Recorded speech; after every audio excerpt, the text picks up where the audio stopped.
Hello all, today we have the new AMEK 200 plugin from Plugin Alliance, which I'm pretty excited about. So it's based, they say, roughly on a GML 8200 or a Sontec. So I haven't used either of them, but I did own a Maslek MEA2 for quite a while, so I was quite used to the sound of that, and it was a beautiful sounding EQ. So I'm pretty excited to have a look at this and see how it sounds. So let's go through the controls real quick. We have 5 bands of parametric EQ, and we have frequencies starting at about 15 hertz, I think it is, and going right up to 780. So we're going to have a lot of overlap, and then we have 15 hertz again, right up to 780, and then we've got 120 hertz up to 7,800, 350 hertz up to 26,000. And 370 up to 26,000. So it seems like the first 2 bands are the same, and the 4th and 5th are the same, and then in the middle we have from 120 up to 7,800. We have a low pass and a high pass, 12 dB per octave, and we have on-off switches for each band, which is amazing, super handy. We also have a little switch that changes our gain structure from 15 dB to 7 dB, so we can get a more refined control. So instead of me boosting like by 2 dB there, I'm only going to be boosting by 0.8, so it makes it much easier to make small adjustments. We have this other function called invert, which I kind of wish was band dependent, so I could just go through and boost something and then invert it and know that I'm pulling out the exact frequency. But it allows us to invert the entire EQ curve that we've put on something. So if we EQ something, we can just reverse it. So whatever we've boosted will be cut, whatever's been cut will be boosted. And it's actually quite useful for getting a new perspective on what you've actually done with the EQ. We have auto listen, which I think is kind of a solo function. We'll have a listen through. I haven't checked that yet. We have our standard mono maker and stereo width from Plugin Alliance. Correlation meter is very handy, and a balance. We also have mid-side controls, which is great. We have the THD, which is standard on a lot of Plugin Alliance plugins. We have an input and output gain, also very handy. And then we have this TMT modeling, so it gives it a kind of a randomized analog sound, which on an EQ this clean might be unnecessary. Let's have a listen. So in this, we're going to be using a track from a band called New Secret Weapon, an amazing Dublin band. The song is called I Draw Firewatch. So let's have a listen and start EQing.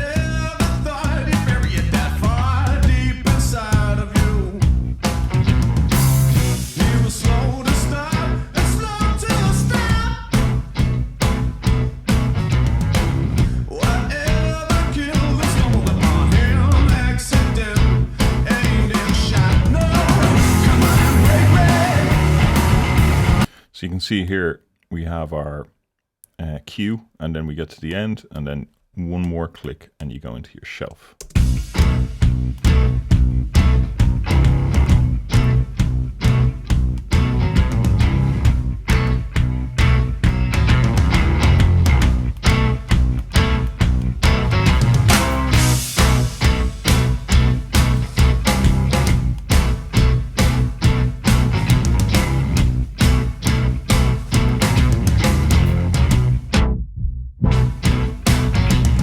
That's pretty aggressive.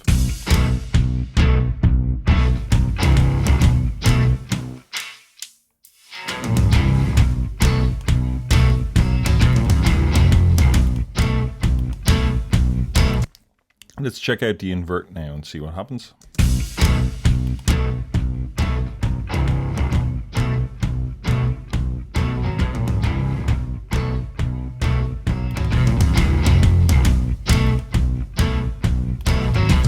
And it never underestimate the usefulness of having an input and output gain. So I'm going to just bring back the output.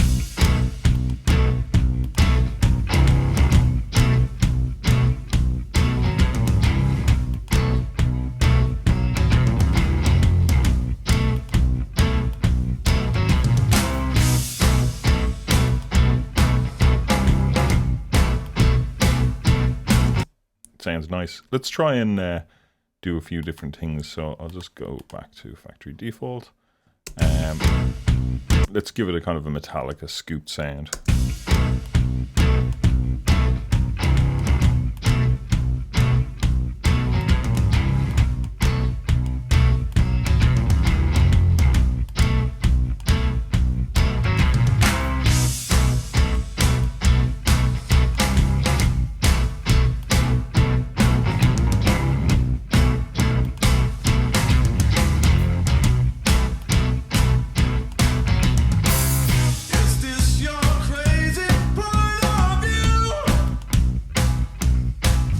And now let's do the opposite, give it a super mid-range kind of Queens of the Stone Age sound.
Wow, this is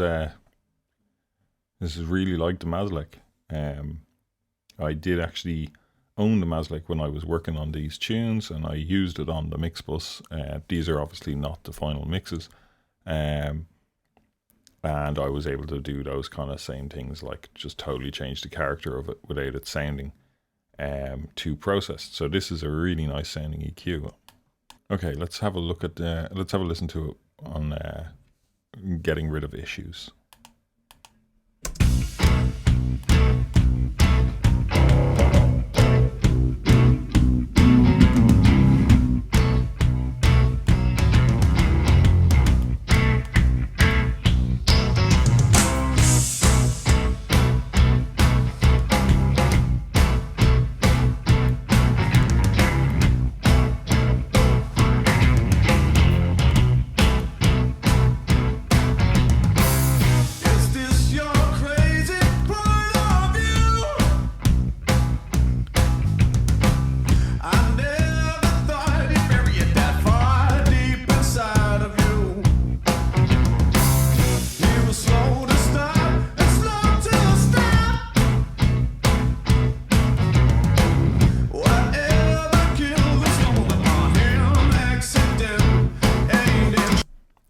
Brilliant.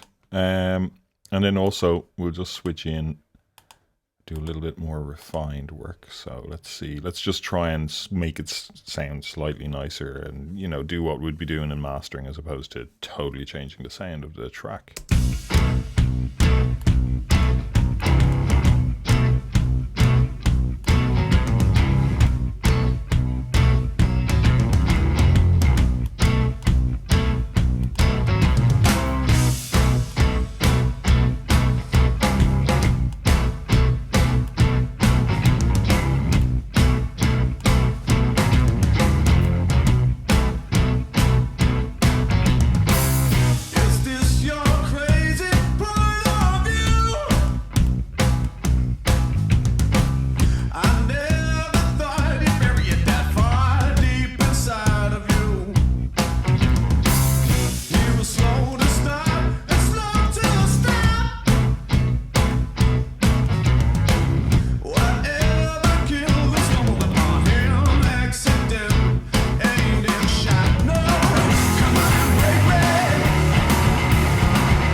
Sounds really, really good.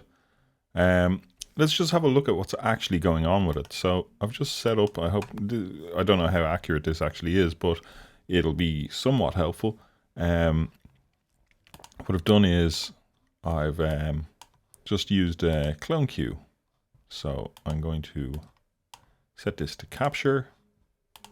Okay, so we have Clone Q here. Something that I found quite interesting is when I bypass, you can see obviously I'll just turn off the plugin completely, and we might refresh this guy, so you can see there is a somewhat of a change there, the low end. When I activate the AMEK,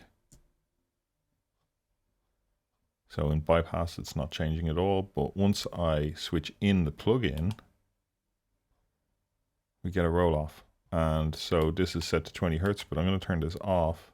I'm going to turn off the plugin. And so now it's looking fine. But when we switch in the plugin, just by default, we start rolling off at about, what is that, 40 Hertz. So that's a change. So we should have a listen to that.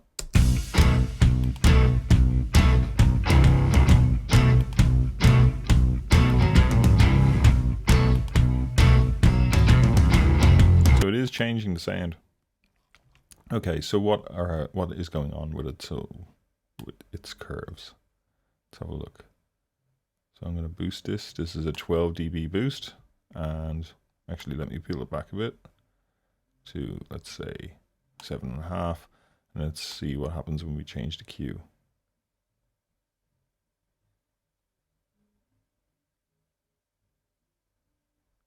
It goes very wide. Oh, it looks like the gain changes slightly.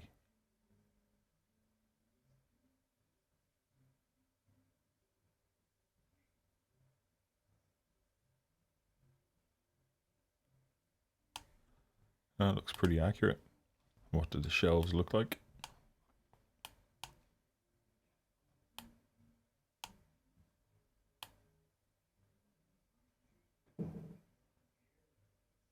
Super wide. So let's compare it to another modern, just released plugin, which is the Weiss.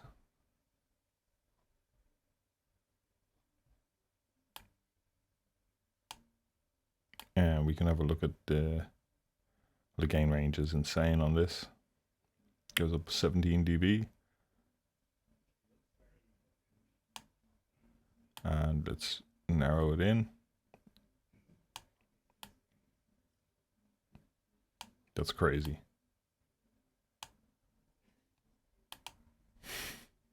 Okay, so let's just have a listen to the two in comparison. So we'll try and get something similar going on both.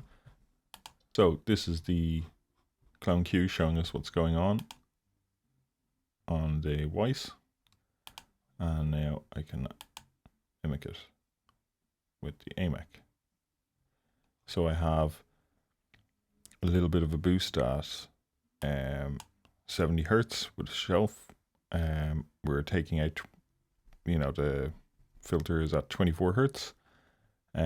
Boosting a little bit at 220, pulling out a little bit at 500, and boosting a lot at 6.5, and doing the same on the Weiss. So the Weiss, and then I'll flick straight to the AMEK. And now let's have a listen to the two and see how they differ in sound.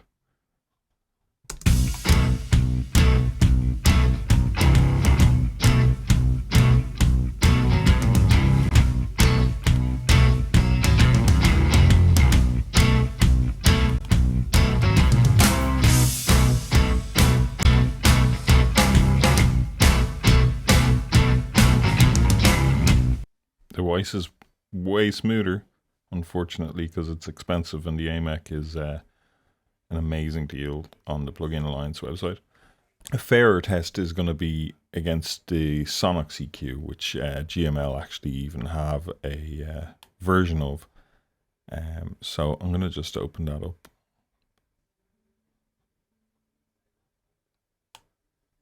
And let's do a comparison between the two of these. So let's dial this in to be quite similar. So let's go 24 Hertz, and I'll do all this real quick. We'll come straight back. Okay, so these settings are pretty much matched. So let's have a listen between the Sonnex Oxford EQ and the AMEK.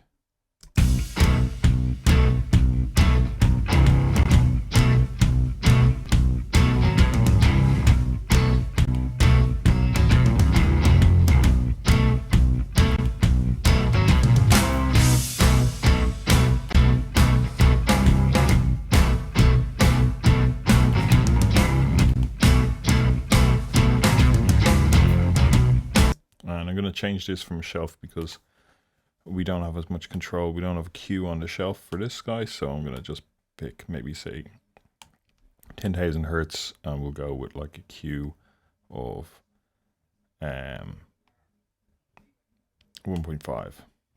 And so I'll change this out to a Q of 1.5 at 10,000 Hertz. And the same amount of boost, 3.1. Let's go 3.1 and see what happens.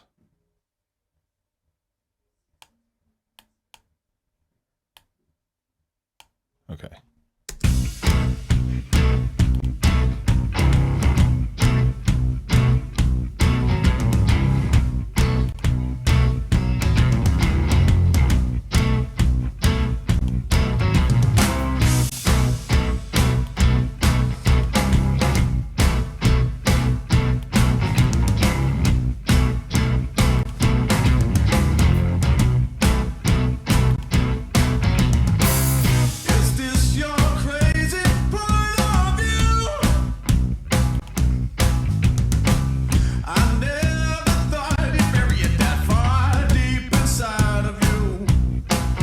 Okay, so the low end is still sounding different, so I'm going to change it from a shelf because it's an unfair comparison. The Q is different. We'll go with a Q of like, say, 0.9, and I'll set this up similar, 0.9, instead of using shelves.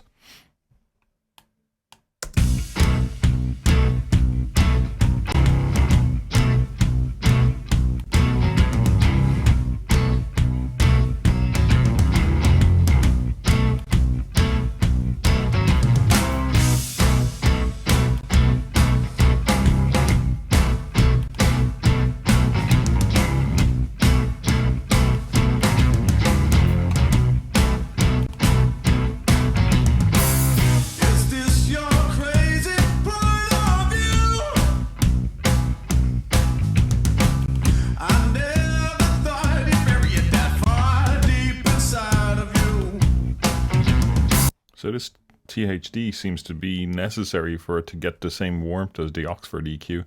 When it's out, it seems to be just a bit lighter and not have as much warmth to it. When I put it in, it seems to be much closer.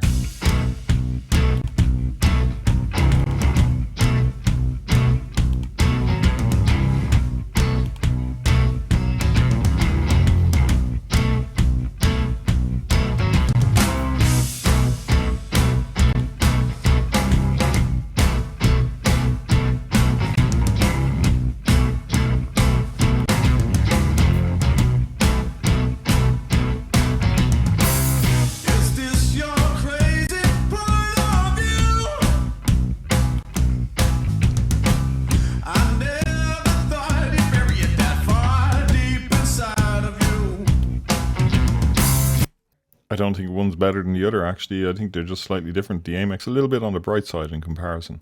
It's got a lot of extra features, like this invert. Let's check out the auto listen.